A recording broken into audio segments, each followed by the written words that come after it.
El día de hoy vamos a hablar del equipo que tiene el compositor alrededor para generar el score de una película.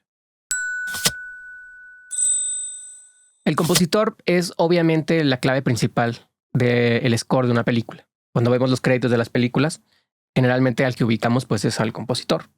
Pero el compositor no hace su trabajo solo. El compositor necesita de un equipo para poder generar en el tiempo en el que tiene que generar un score algo que funcione, algo satisfactorio. ¿Por qué? Porque hay muchas etapas en el proceso. O sea, no es nada más escribir la música. Hay que producirla, hay que orquestarla, hay que grabarla, hay que mezclarla. Y todos estos procesos implican el involucramiento de alguien específico del equipo que sabe hacer su parte muy bien.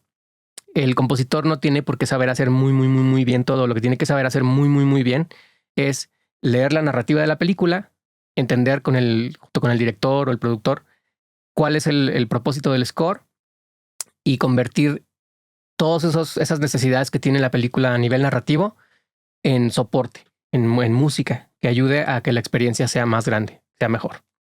Ese es el trabajo del compositor.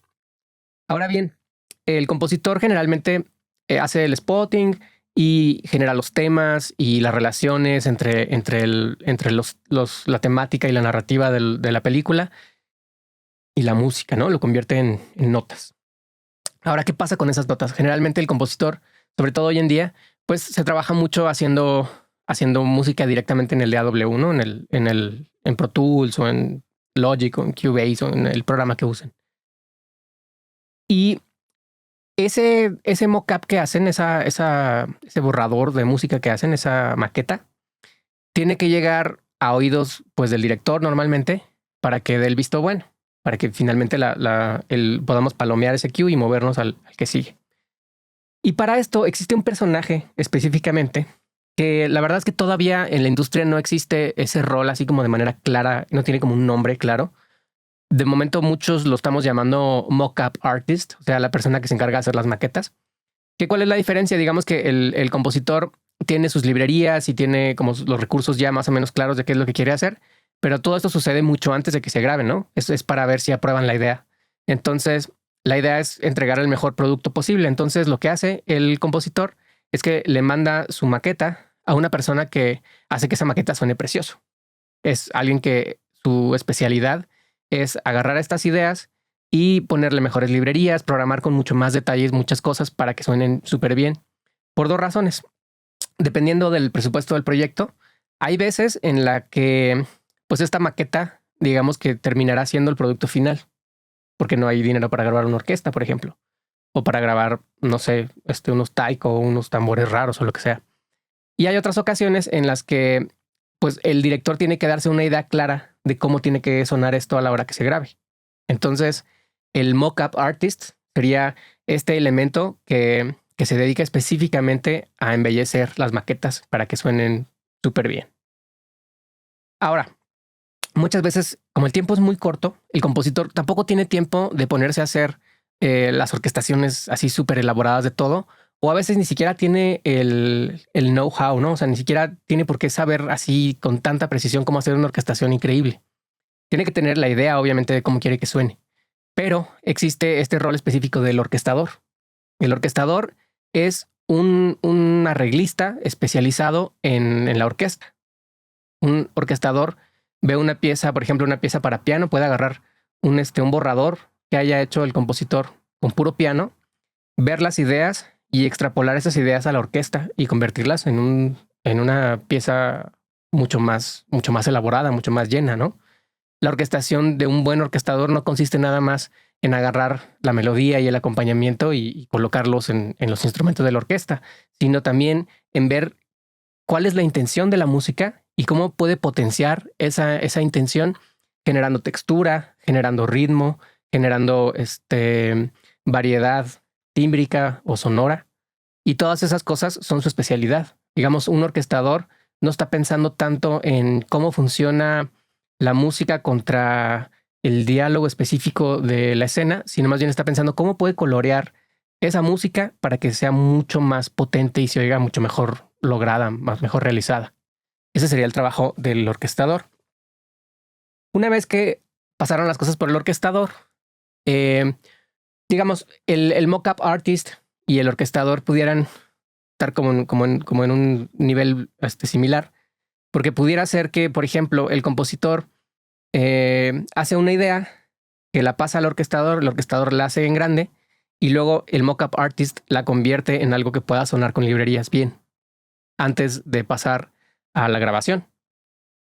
Pero ya una vez que el cue ha sido aprobado y que más bien ya que se han aprobado casi todos los cues y vamos a pasar a la grabación, que es una de las últimas etapas del proyecto, del tiempo de composición, pasamos a lo que es la preparación musical. Un preparador musical es la persona que se encarga de agarrar el score completo y ponerlo en un formato en el cual se pueda grabar a primera vista y que no haya ningún error. O sea, tiene que preparar el score principal para la gente de producción que va a estar en la cabina, incluido el compositor, también para el director de orquesta y para que las partichelas que tengan los instrumentistas pues se puedan leer fácilmente de una sin perder tiempo, porque es muy costoso. Esto es muchísima gente trabajando en un estudio para poder grabar un producto de este tipo en muy poco tiempo. Entonces, cada vez que se tiene que volver a hacer algo, pues cuesta millones, ¿no?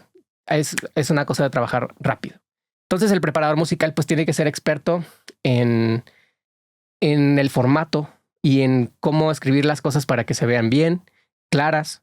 Hay un formato más o menos estandarizado por Hollywood de cómo se ven los scores, ¿no? Es que tienen así, por ejemplo, el quebrado rítmico muy grande, que tienen el número de compás arriba de cada compás, que tienen a veces cues, ¿no? Que dicen, por ejemplo, se oye la trompeta en tal, entonces lo ven en la partichela y entonces ya saben cómo no perderse, ¿no? Hay una serie de recursos alrededor de esto que son súper importantes y el preparador musical es el encargado de que esto pase así. Ahora, muchas veces pasa que se graban las cosas y luego por alguna razón la película sufre cambios. Por ejemplo, se editan, se hacen ediciones subsecuentes ya una vez que se terminó, digamos, el proceso de grabación. Y ya el compositor ya no está disponible para reescribir el cue y volver a hacer esto, ¿no? Y entonces existe un personaje que se llama editor musical o musicalizador, cuyo trabajo es adaptar lo que ya se grabó para que mache contra la película. Digamos, el ojo que tiene que tener el musicalizador es similar al del compositor. Tiene que saber qué funciona y qué no funciona contra la imagen. O qué puede estar estorbando de repente contra, por ejemplo, contra el diálogo, contra los efectos, para poder controlarlo y que todo funcione como una sola máquina, ¿no?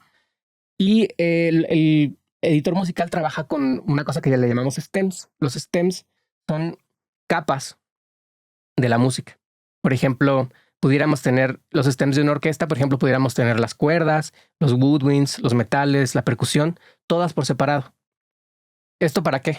Para poder nivelar o quitar cosas que de repente están estorbando. O sea, si de repente tenemos un diálogo que no se escucha, porque de repente tenemos una cosa, no sé, en los woodwinds, que son muy, que distraen o que no ayudan a que se entienda bien, pues se le puede bajar solo a eso sin tener que bajarle a todo el score, ¿no? Se le puede bajar a una parte o se puede omitir. Muchas veces se quitan cosas por completo.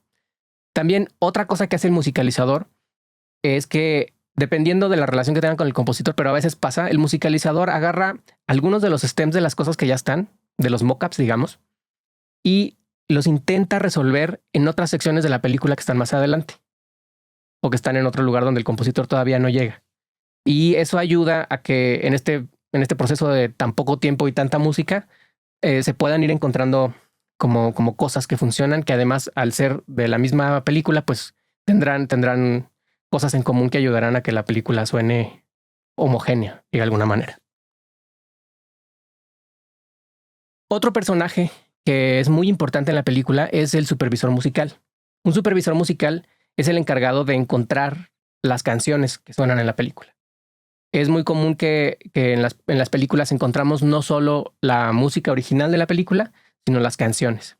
Y estas canciones también tienen una estética, también tienen una propuesta que afecta la narrativa de la película. Se usan mucho, por ejemplo, en las escenas de montajes, ¿no? Donde pasa el tiempo muy rápido y vemos al personaje pasar por una serie de cosas y una canción de fondo. Eso es muy común. Y entonces el supervisor musical pues tiene mucha incidencia en el drama también. Pero su trabajo no es componer la música, sino conseguir y proponer canciones que funcionen con la película. Ahora, para el compositor es importante este rol del supervisor, aunque el supervisor no es parte de su departamento necesariamente, el supervisor es su propio departamento.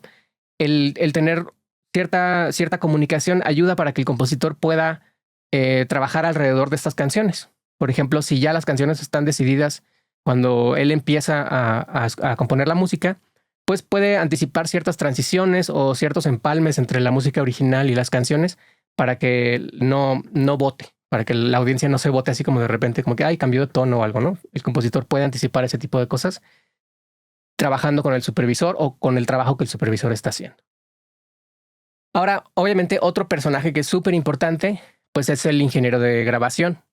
No, digamos, no todos los estudios están acostumbrados a trabajar en el formato de video, ¿no? Porque un ingeniero de grabación y un estudio especializado en grabación de música para cine, pues tendrá una serie de cosas que son importantes, ¿no? Para poder trabajar rápido, como el director necesita un monitor y el monitor pues necesita ciertas características para que él pueda dirigir, todo necesita trabajar contra clic, hay como una serie de cosas, ¿no? Entonces el ingeniero de grabación tendrá que estar de la mano con el compositor y con su equipo para lograr exactamente lo que quiere hacer, ¿no? También, por ejemplo, hay compositores como Johan Johansen que usaba técnicas de grabación muy específicas para que las cuerdas, por ejemplo, sonaran de cierta manera. Entonces, la colocación de los micrófonos de maneras muy específicas, no, digamos, no regulares, ayudaba a que la sección de cuerdas agarrara unos colores interesantes, ¿no?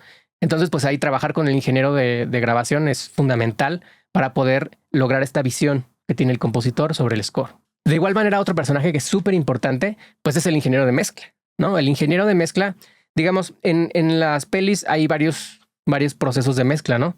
Está, por ejemplo, los diálogos tienen su propio proceso de grabación y mezcla. El Foley tiene su propio proceso de grabación y mezcla. El diseño sonoro tiene su propio diseño y su propia grabación y su propia mezcla. Y la música tiene su propia mezcla. Y luego todas estas mezclas entran a una mezcla general donde se mezcla todo el audio contra la película. Pero para que antes de llegar ahí, digamos, necesitamos pasar por la mezcla de la música, por varias razones. Por un lado, la mezcla de la música ayuda a que el balance de la música por sí misma sea buena. Y en el caso de que haya que hacer movimientos subsecuentes, la música de esta mezcla también se manda a la mezcla general por stems para que se pueda modular en caso de ser necesario. Pero muchas veces pasa que también estas grabaciones, esta música, estos cues, terminan en un disco, ¿no? Los famosos soundtracks, que por ahí antes los comprábamos, pero pues bueno, ahora los streameamos, ¿no? Y estos soundtracks necesitan sonar bien, digamos, a volúmenes razonables, porque generalmente los scores de película pues están ahí al nivel de los diálogos, al nivel de los efectos y tal. Pero cuando escuchamos el soundtrack solo, pues tiene que estar a otro nivel, ¿no? Y entonces la música tiene que estar bien mezclada para lograr que esto pase. Entonces el ingeniero de mezcla pues es fundamental y es parte de este mismo proceso de que la visión del compositor se traduzca en una música bien lograda. Y cada uno de estos personajes tienen a su lado a otro personaje que es súper importante, sin el cual difícilmente pudieran hacer su trabajo bajo esta exigencia de calidad y tiempo que tienen en la película, ¿no? Y estos son los asistentes. El asistente del compositor, el asistente del orquestador, el asistente del preparador de partituras, son personajes claves para que realmente puedan llevar a cabo su trabajo. Por ejemplo, ¿qué hace un asistente de un compositor? Pues, por ejemplo, puede preparar las sesiones con el spotting, decir, ok, entonces monta la película, prepara la sesión, arma la plantilla de trabajo del compositor para que el compositor realmente se pueda sentar y haga solo lo que tiene que hacer y no tener que hacer todos estos procesos repetitivos cansados de tener que preparar cada sesión de la película, de poner el timecode junto con el timecode de AW, de tener que armar un template cada vez para su programa de notación o lo que sea. Entonces los asistentes pues hacen todos estos trabajos que son repetitivos, son cansados y que normalmente a todos los del equipo los sacan como de su área de enfoque, ¿no? Y eso permite que cuando todos ellos lleguen a trabajar en esa área, puedan hacer su mejor trabajo en el mínimo de tiempo posible. Bueno, pues ahí están. Son un compositor, mockup artist, orquestador, preparador musical, editor musical, supervisor musical, ingeniero de grabación, ingeniero de mezcla y los asistentes. Es un montón de gente. Y a esto pues habría que sumarle quizás a las personas que se encargan del presupuesto, de rentar los lugares para grabar, etcétera, ¿no? Que también son parte del mismo departamento de la composición de la música. Entonces, pues como verás, se requiere de mucha gente para hacer esto bien y al mismo tiempo el compositor se puede recargar en todos estos personajes que le ayudan a hacer su trabajo bien y que lo liberan de tener que ser excelente en todos los ámbitos que no sea la composición. No es necesario que el compositor sea un orquestador increíble. No es necesario que el compositor sea un ingeniero de audio. ¿Sí? El compositor hace su chamba, conforma su equipo y su equipo hace que la música sea extraordinaria por el gran trabajo en equipo que hacen y que lo vemos todo el tiempo en las películas que nos gustan. Bueno, si te gustó esta información, acércate a la Escuela Mexicana de Música para Cine. Tenemos cursos abiertos todo el tiempo. Tenemos blogs, tenemos un podcast que estamos produciendo y estos videos de información general. Nos ayuda mucho que nos hagas preguntas, que nos digas qué es lo que tú quieres saber, qué es lo que más necesitas para tu proceso. Y nosotros con mucho gusto veremos cómo ayudarte a llegar ahí. Nos vemos pronto. Hasta luego.